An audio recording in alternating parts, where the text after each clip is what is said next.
कांदा न टाकता आपण झटपट अशी मेथीची भाजी तयार करणार आहोत। त्यासाठी मी इथे 4 ते 5 लसूण पाकळ्या घेतलेल्या आहेत, त्या आता मी खलबत्त्यात ठेचून घेणार आहे। आणि झणझणीत अशी भाजी तयार करण्यासाठी मी इथे 3 हिरव्या मिरच्या कट करून घेतलेल्या आहेत।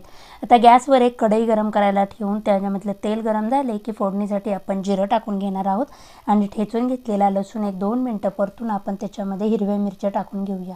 आणि आता आपल्या हिरव्या मिरच्या आणि लसूण छान असे परतून झाले की त्याच्यामध्ये मी मेथीची भाजी टाकून घेणार आहे।